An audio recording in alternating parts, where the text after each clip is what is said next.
করছি আজকের গল্প হরিনারায়ণ চট্টোপাধ্যায়ের লেখা রাত্রি নিশীথে। চামেলি বৌদি ছাড়লেন না, বললেন, তুমি আমার সঙ্গে চলো। ঘাটশিলার জল বিখ্যাত, 15 দিনে তোমার শরীর ফিরে যাবে। কোথাও একটু যাবার প্রয়োজন বোধ করছিলাম। কলকাতার ভিড়, ধোঁয়া, ধুলো প্রায় দুঃসহ হয়ে উঠেছিল। ভাবলাম দিন কতক বাইরে ঘুরে আসি। ঘাটশিলায় মুকুলের বাড়ি আছে। চামেলি বৌদি মুকুলের স্ত্রী। অনেক সময় দেখা যায় আত্মীয়দের চেয়েও অনাত্মীয়রা বেশি ঘনিষ্ঠ হয়ে ওঠে, কিন্তু ঘাটশিলায় গিয়ে এত অভিজ্ঞতা হবে ভাবতেও পারিনি। একেবারে পরিপূর্ণ বিশ্রাম। সম্পাদকের কিংবা পরিবেশকদের তাগাদা নেই। খুব ভোরে মুকুলের সঙ্গে ফুলডুংরির পথ ধরে বেরিয়ে আসি। বিকালে মোটরে কোনোদিন টিরকার কিংবা মশাবনির দিকে। একদিন রাত তখন 11টা। ভাড়াটেরা সবাই চলে গেছে। আমি আর মুকুল উঠবো উঠবো করছি। চামেলি বৌদি রান্নাঘরে আমাদের রাতের আহারের তদারকিতে ব্যস্ত।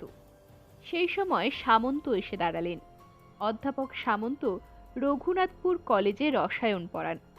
স্থির নির্বিকার মানুষ। আমাদের অনেক আড্ডায় যোগ দেন না। স্ত্রী পুত্র কন্যা নিয়ে বেড়াতে যান। মুকুল জিজ্ঞাসা করল, কিছু বলবেন প্রফেসর সামন্ত? ভাবলাম হয়তো বাড়ি সম্বন্ধে সামন্ত কোনো অভিযোগ পেশ করবেন, তাই আমি উঠে দাঁড়ালাম। সামন্ত হাত নেড়ে আমাকে বাধা দিলেন, বললেন, আপনিও থাকুন, আপনারও শোনা দরকার। অগত্যা আবার চেয়ারে বসে পড়লাম। ব্যাপারটা 3 দিন যাবৎ হচ্ছে, কিন্তু আমি সাহস করে আপনাদের বলতে পারছি না। মুকুল খুব নিরীহ মানুষ, স্থিতধী, খুব সহজে বিচলিত বা বিগলিত কোনোটাই হয় না। সে শুধু জিজ্ঞাসা করল, ব্যাপারটা কি? উত্তরে সামন্ত পকেট থেকে রুমাল বের করে মুখ মুছলেন। এবার লক্ষ্য করলাম সামন্তর মুখ পাংশু, নিরক্ত, ভয়ার্ত। একটু কেশে গলাটা পরিষ্কার করে বললেন, দিন তিনেক ঠিক রাত 1:30টার সময় আওয়াজটা শুনেছি। জানলার ওপাশে উঠানের ওপর ঘুঙুর পায়ে কে যেন নাচছে, ঝুন ঝুন ঝুন। ভাগ্যে আমার স্ত্রীর ঘুম খুব গাঢ়, এসব আওয়াজ তার কানে যায় না, না হলে এখানে বাস করা দুষ্কর হতো। আমি হাসলাম। আপনি বিজ্ঞানের অধ্যাপক হয়ে শেষকালে এমন একটা ভূতের গল্প ফাঁদলেন? সামন্ত কিছুক্ষণ আমার মুখের দিকে দেখলেন, তারপর গম্ভীর কণ্ঠে বললেন, আপনার কি মনে হয় বিজ্ঞান পৃথিবীর শেষ প্রশ্নের উত্তর দিতে পারে, সমাধান করতে পারে সব রহস্যের? আমি উত্তর দিলাম, সে তো কোনো কালই পারে না। কিন্তু আপনি কোনোদিন জানলা দিয়ে বাইরে দেখার চেষ্টা করেছেন? না, করিনি। আমার মনে হয় সেই ঝুনঝুন শব্দ শুনলে আপনারও বিছানা থেকে উঠবার সাহস হতো না। আমি উঠে দাঁড়ালাম। যদি সাহস করে জানলার কাছে গিয়ে দাঁড়াতেন, দেখতে পেতেন একটা কালো বিড়ালের গলায় ছোট ঘণ্টা বাঁধা। তার লাফালাফির সঙ্গে ওইরকম ঝুনঝুন শব্দ হচ্ছে। কথাটা বলে আমি সোজা বাড়ির মধ্যে চলে এসেছিলাম। চামেলি বৌদি জিজ্ঞাসা করলেন, তোমার দাদা কোথায়? বললাম, ভূতের গল্প শুনছে। ভূতের গল্প? কার কাছে? প্রফেসর সামন্ত বলছেন। চামেলি বৌদি শুধু বললেন, ওরা 10 নম্বরে আছেন না? বলেই তিনি চুপ করে গেলেন। একটু পরে মুকুল খাবার টেবিলে এসে বসল। তার মুখ রীতিমতো গম্ভীর। কি হে, ভূতের গল্প শুনলে? হুম। মুকুল গলা খাদে নামিয়ে ছোট্ট করে উত্তর দিল। খাওয়া শেষ করে মুকুল আর আমি ওপরে উঠে এলাম। বিছানায় যাওয়ার আগে আমরা কিছুক্ষণ বারান্দায় বসে থাকি। বারান্দা অন্ধকার, কেউ কারুর মুখ দেখতে পাচ্ছি না। মুকুলের গলা শুনতে পেলাম, আজ একটু জেগে থেকো। জেগে থাকবো? কেন? রাত 1:30টা নাগাদ প্রফেসর সামন্ত আমাদের ডাকতে পারেন। আশ্চর্য হলাম। কি ব্যাপার বলো তো মুকুল? কিছু রহস্য তুমি যেন চেপে যাচ্ছ বলে মনে হচ্ছে।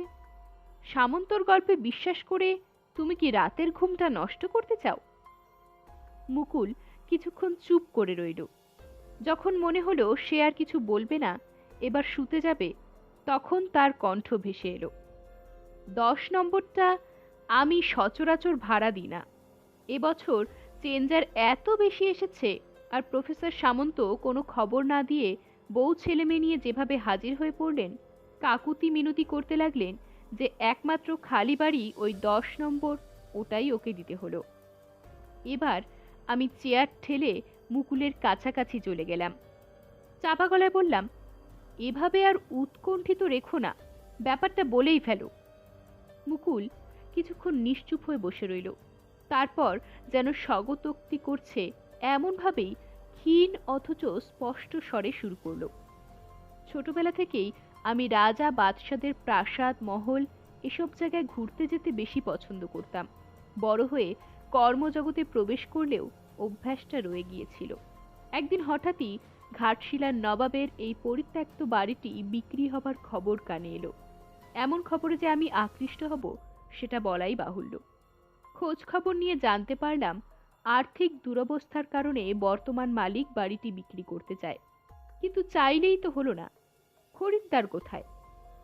সবাইয়েরই ধারণা ওটা ভুতুরে বাড়ি, তাই কেনার জন্যে অনেকে এগিয়ে এলেও শেষ পর্যন্ত পিছু হটল। এমন একটা সুযোগের অপেক্ষাতেই আমি ছিলাম, কিনে নিলাম। প্রায় বলতে পারো জলের দরেই বাড়িটা কিনে নিলাম।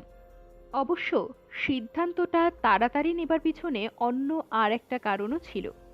এই ঘাটশিলায় জল হাওয়ার গুণে মানুষের স্বাস্থ্য ফিরে যায়, এমন একটা কথা চালু থাকায় ফি বছর বহু মানুষ এখানে আসে। তাই যদি একটা বোর্ডিং খুলতে পারি তাহলে রোজগারের আর ভাবনা কি। যাই হোক, তখন কিছুদিন হলো বিয়ে করেছি। আগে একদিন আমি এসে বাড়ি পরিষ্কার ও মেরামতি করিয়ে সস্ত্রীক এখানে চলে এলাম। বাড়ি দেখে তোমার বৌদি ভীষণ খুশি। 3 তলা বাড়ি, দেওয়ালগুলোতে পর্যন্ত নানা কারুকার্য করা, লতাপাতার নানা নকশা আঁকা।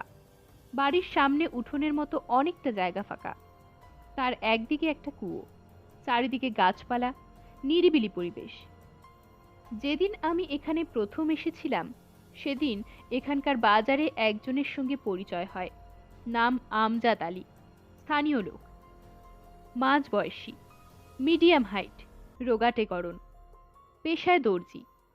কথা প্রসঙ্গে আমি নবাব বাড়ি কিনেছি শুনে প্রথম কিছুক্ষণ আমার দিকে কেমন একটা দৃষ্টিতে তাকিয়ে থাকলো। তারপর শুধু বলল, একটু সাবধানে থাকবেন, বাড়িটার বদনাম আছে। আমি কারণ জিজ্ঞাসা করলাম। সে কোনো উত্তর না দিয়ে হন হন করে চলে গেল। আমি ব্যাপারটা নিয়ে একটু চিন্তায় থাকলেও এখানে এসে যখন সবকিছু স্বাভাবিক চলতে থাকলো তখন ও বিষয়টা মাথা থেকে ঝেড়ে ফেললাম। কিছুদিন পর তোমার বৌদি বাপের বাড়ি কলকাতায় চলে গেল। আমি একা। সারাদিন টুকিটাকি কাজ করার পর সন্ধে নেমে এলো, আর দিন 2 পরেই অমাবস্যা। তাই এই সন্ধেবেলাও চারিদিক গাঢ় অন্ধকারে ঢেকে গেছে। গরমকাল। ভাবলাম আজ দোতলার ওদিকের ওই ধারের ঘরটাতেই শোবো, কারণ ওদিকে জানলা থেকে ঠান্ডা হাওয়া আসে। রাতের খাওয়া সেরে রাত্রি 10টার দিকে শুয়ে পড়লাম। মাঝরাতে হঠাৎ একটা আওয়াজে ঘুমটা ভেঙে গেল। ভালো করে কান পাতলাম আওয়াজটা কি শোনার জন্যে।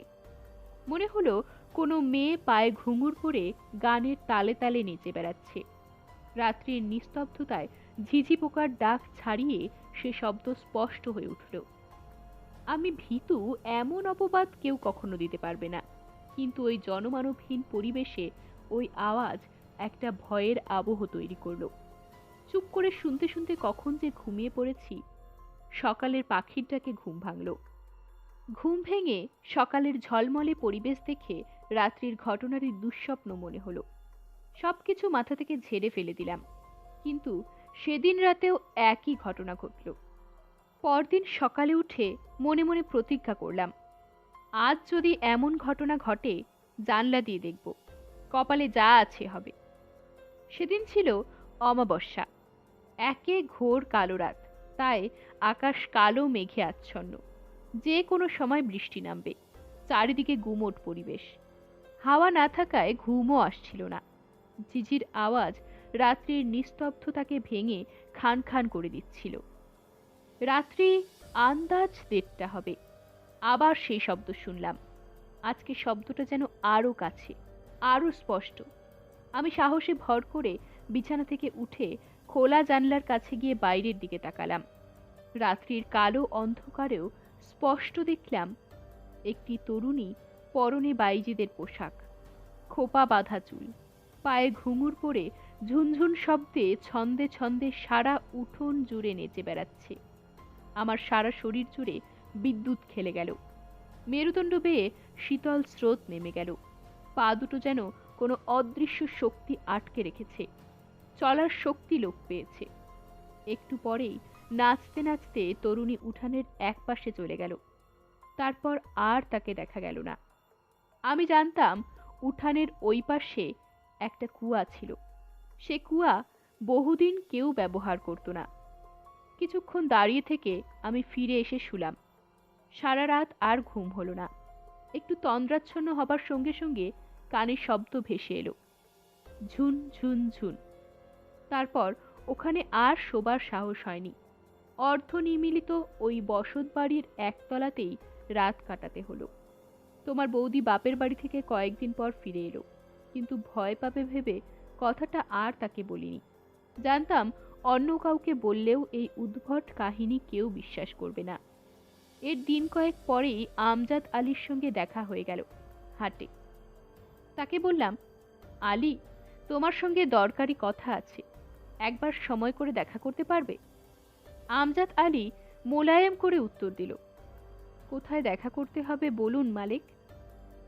আজ বিকেলে আমার ডেরায় এসো, একসঙ্গে চা খাওয়া যাবে। ঠিক আছে সরকার, যাব। বিকালে চা জলখাবার খাওয়ার পর কথাটা পারলাম। প্রথমে আমজাদ কিছু না জানার ভান করল। আমি অযথা ভয় পেয়েছি সে কথাও বলল। তারপর আমি চেপে ধরলাম। আমি একটি কাহিনী আব্বাজানের কাছে শুনেছিলাম, কিন্তু সেটা কতদূর সত্যি জানি না। বেশ, কি শুনেছ বলো? আমজাদ কাহিনী শুরু করল। যে মেয়েটি নাচে সে বেনারসের মুনাব্বাই। যেমন চমৎকার চেহারা, তেমনি ময়ূরের মতন নাচ। তখন এ এলাকার নবাব ছিল মহিউদ্দিন। দৌর্দণ্ড প্রতাপ, সকলের হাতে মাথা কাটেন। দিনের বেলা ঘোড়ার পিঠে চোরকি ঘুরতেন। অন্ধকার নামলেই অন্য অবস্থা। শরাব চাই, বাইজি চাই, চারপাশে চাই মোসায়েবের দল। মুনাব্বাইয়ের তখন খুব নাম।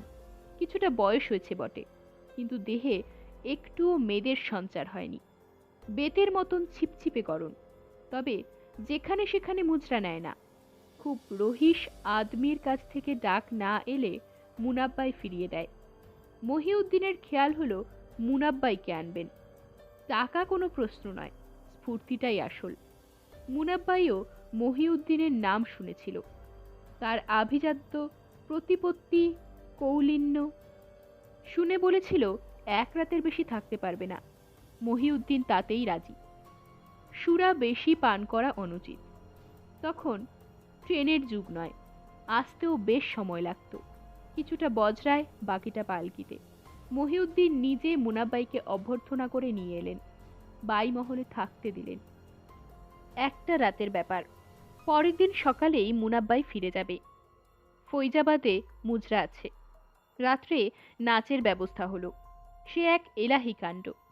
মুনাব্বাইয়ের সঙ্গে সারেঙ্গি বাদক আর তবলচি এসেছে। মুনাব্বাই ঘণ্টা 2 নাচবে, রাত 12টা থেকে 2টো। মোসায়েবের দল 10টা থেকে আসরে এসে জমল। মহিউদ্দিন সাহেব এলেন 12টা বাজবার ঠিক 10 মিনিট আগে। 12টায় মুনাব্বাই কুর্নিশ করে এসে দাঁড়ালো। অনুমতি পেলেই নাচ শুরু করবে। তখন মুনাব্বাইয়ের বয়সের অপরাহ্ন, কিন্তু কোথাও মাংস একটু কোচকায়নি। স্বর্ণাভবর্ণ একটুও তামাটে নয়। খোপা বাঁধা, চুল খুলে দিলে নিতম্ব স্পর্শ করত। দেখতে একেবারে তরুণী। নাচ শুরু হলো। অপূর্ব নাকি সেই নাচ? নাচ নয়, যেন নিবেদন। নিজেকে কলালক্ষ্মীর দরবারে নিবেদন করছে মুনাব্বাই। মহিউদ্দিন সাবাস বলতেই মোসায়েবের দল সমস্বরে বলে উঠল, কিয়া বাত। সকলের আওয়াজ ছাপিয়ে একটি কিশোর কণ্ঠ শোনা গেল, বেহস্ত কা হুড়ি। মনে হলো মুনাব্বাই যেন চমকে উঠল। ঘাড় ফিরিয়ে একবার কিশোরকে দেখবার চেষ্টা করল। বুঝি দেখল। মুহূর্তের জন্যে সারা মুখ আরক্ত হয়ে উঠল। তারপর থেকেই নাচের জোর যেন কমে এলো। দু একবার ছন্দপতন ঘটল। বিরক্তিতে তবলচি ভ্রু কোচকালো। মুনাব্বাই সামলে নিল, কিন্তু পুরোপুরি নয়। বারবার কিশোরের দিকে দৃষ্টিপাত করতে লাগলো। তারপর অদ্ভুত এক কাণ্ড করল। নাচতে নাচতে খোলা দরজা দিয়ে বাইরে বের হয়ে গেল উঠানে। তারপর ঝুপ করে একটা শব্দ, ক্ষীণ আর্তনাদ বাতাসে মিশে গেল। মহিউদ্দিন সাঙ্গপাঙ্গ নিয়ে ছুটে বাইরে এলেন। ঘন অন্ধকার। আলো জ্বালালেন। সেই আলোয় খুঁজতে খুঁজতে সবাই দেখল কুয়ার মধ্যে মুনাব্বাই পড়ে আছে। বহু কষ্টে তার দেহ ওপরে ওঠানো হলো। প্রাণহীন দেহ। ঘাটটা মটকে গিয়ে চাপ চাপ রক্ত জমে আছে। সারা মুখে যন্ত্রণার ছাপ। সেই থেকে প্রতি অমাবস্যাতেই দিন তিনেক মুনাব্বাইয়ের ঘুঙুরের শব্দ ভেসে আসে। সামনের পেয়ারা গাছটায় রোজকার মতন প্যাঁচাটা এসে বসেছে। হঠাৎ সেটা ডেকে উঠল। মেরুদণ্ড বেয়ে ভয়ের স্রোত বয়ে গেল। মনে হলো এই পরিবেশে সাহস, যুক্তি সবকিছু নিশ্চিহ্ন হয়ে যায়। আদিম সংস্কার, পুরনো চিন্তাধারা মাথা তুলে দাঁড়াবার চেষ্টা করে। লক্ষ্য করিনি খাওয়া সেরে কখন চামেলি বৌদি পিছনে এসে দাঁড়িয়েছিলেন। মুকুল চেয়ার ছেড়ে উঠে দাঁড়িয়ে বলল, অনেক রাত হয়েছে, শুয়ে পড়ো। আবার প্রফেসর সামন্ত হয়তো ডাকতে আসবেন। আমি ব্যাকুল কণ্ঠে জিজ্ঞাসা করলাম, একটা কথা বলো মুকুল, ওই কিশোরটি মুনাপাইয়ের কে? ছেলে। আমজাদ বলেছিল ছেলেটি নাকি হারিয়ে গিয়েছিল। তারপর ভাসতে ভাসতে নানা ঘাটের জল খেয়ে মহিউদ্দিনের কাছে এসেছিল। কুসঙ্গে পড়ে ছেলেটির সার পদার্থ ছিল না। আবার প্রশ্ন করলাম, বোঝা যাচ্ছে মুনাবাই আত্মহত্যা করেছিল। সেটাই সম্ভব। মার নাচের আসরে ছেলের বাহবা, এটা সহ্য করা তার মনে কঠিন হয়েছিল। আর কোনো কথা হলো না। আমি শুতে চলে এলাম। শুলাম বটে, কিন্তু ঘুম এলো না। চোখ বন্ধ করলেই মনে হয় মুনাব্বাইয়ের নাচের আসর চলছে। অপরূপ ছন্দে বাইজি নেচে চলেছে। তারপর একটা শব্দ, একটা আর্তনাদ। কিন্তু মুনাব্বাইয়ের অতৃপ্ত আত্মা এখনো ঘুরে বেড়াচ্ছে কিসের আশায়? মাথার কাছে টর্চ আর লাঠি নিয়ে শুয়েছিলাম। রাত্রে জেগেই ছিলাম। প্রফেসর সামন্ত ডাকতে আসবেন। সাহস করে জানলা দিয়ে বাইরের অন্ধকারে চোখ বোলালাম। কয়েক বছর আগে মুকুল যে দৃশ্য দেখেছিল তাও দেখব। খুব বেলায় মুকুলের ডাকে ঘুম ভাঙল। তাড়াতাড়ি উঠে বসলাম। চারিদিকে রোদে ভরে গেছে। মুকুল মুখ টিপে হাসল। কি হে, তোমার না জেগে থাকবার কথা? লজ্জা জানানো কণ্ঠে জিজ্ঞাসা করলাম, প্রফেসর সামন্ত ডাকতে এসেছিলেন নাকি? আমি রাতে কিন্তু জেগেছিলাম, ভোরের দিকে ঘুমিয়ে পড়েছি। মুকুল মাথা নাড়ল। না, আসেননি। উনি যে আসবেন না সেটা আমি জানতাম। অমাবস্যা থেকে 3 দিন ওই শব্দ শোনা যায়। দিন তিনেক কাটল। ইতিমধ্যে প্রফেসর সামন্ত চলে গিয়েছেন তার বাড়িতে পূজা। পূজার সময় বাড়িতে যান। সপ্তমীর দিন লনে চেয়ার পেতে চুপচাপ বসেছিলাম। মুকুল আর চামেলি বৌদি মৌ ভাণ্ডার গেছেন পূজা দেখতে। সব চেঞ্জাররাই নানা পূজা মণ্ডপে চলে গেছে। তাই যেন খালি। আমাকে মুকুল সঙ্গে যেতে বলেছিল। আমি রাজি হইনি। পূজার হইচই গোলমাল এড়াবার জন্যই কলকাতা ছেড়েছি। সেই জন্যেই আওয়াজের মধ্যে যেতে আর ইচ্ছা করল না। হঠাৎ ঝুপ করে চারিদিক অন্ধকার হয়ে গেল। লোডশেডিং। ঘাটশিলায় নিত্য নৈমিত্তিক ব্যাপার। চুপচাপ বসে রইলাম। অন্ধকার সূচিভেদ্য। লনের গাছপালাগুলোকে আলাদা করে চেনার উপায় রইল না। ঝুন ঝুন ঝুন। আওয়াজটা কানে যেতেই চমকে চেয়ার ছেড়ে উঠে দাঁড়ালাম। মনে হলো খুব কাছে মুনাব্বাইয়ের ঘুঙুরের একটানা শব্দ। আশ্চর্য লাগলো। অমাবস্যা পার হয়ে গেছে। এখন তো মুনাব্বাইয়ের নাচের আসর বসবার কথা না। অস্বীকার করব না, সারা শরীর ভিজে গেছে। তালু শুকিয়ে কাঠ। চিৎকার করে কাউকে যে ডাকবো এমন শক্তিও নেই। অথচ ঘুঙুরের শব্দের বিরতি নেই। হঠাৎ মনে পড়ে গেল গেটে রমেশ রয়েছে। এদেশের আদিবাসী ছোকরা। তার কাজ গেট পাহারা দেওয়া। ছুটে গেটের দিকে চলে গেলাম। রমেশ, একটু এদিকে এসো। আমার নিজের কণ্ঠস্বর নিজের কানেই অদ্ভুত শোনালো, বিকৃত ভীত স্বর। আমার অবস্থা দেখে রমেশও বোধহয় একটু আশ্চর্য হয়ে থাকবে। টর্চ আর লাঠি নিয়ে আমার পেছন পেছন এলো। তখনও অবিশ্রান্ত বেজে চলেছে, ঝুন ঝুন ঝুন। রমেশকে জিজ্ঞাসা করলাম, ওটা কিসের আওয়াজ বলো তো? কান পেতে একটু শুনে রমেশ হেসে উঠল খুব জোরে। কি হলো? পোকার ডাক বাবু। আমাদের এখানে বলে মাতৃ পোকা। পুজোর আগে আমদানি হয়, থাকবে লক্ষ্মী পূজা পর্যন্ত। এ পোকাটা নানা জায়গায় ঘুরে বেড়ায়, এদিকের উঠোনে, ওই ঝোপঝাড়ে, মাঝে মাঝে সিঁড়ির তলায়, দেখবেন। রমেশ লাঠি নিয়ে এগিয়ে গেল। জানলার পাশে একটা কামিনী ফুলের ঝাড়, সেই গাছে বার কয়েক জোরে জোরে লাঠি ঠুকতেই আওয়াজ বন্ধ হয়ে গেল। রমেশ এসে বলল, এমন মজার শব্দ বাবু, ঠিক মনে হয় মেয়ে ছেলে ঘুঙুর বাজিয়ে চলেছে। আমি একটা কথাও বলতে পারলাম না। মুকুল সব জেনে শুনেই তাহলে অলৌকিক এই কাহিনীর অবতারণা করেছেন। অধ্যাপক সামন্তকেও সম্ভবত ব্যাপারটা বলেছে। চামেলি বৌদিরও ষড়যন্ত্রে অংশ ছিল। নিজেকে খুব বোকা মনে হলো।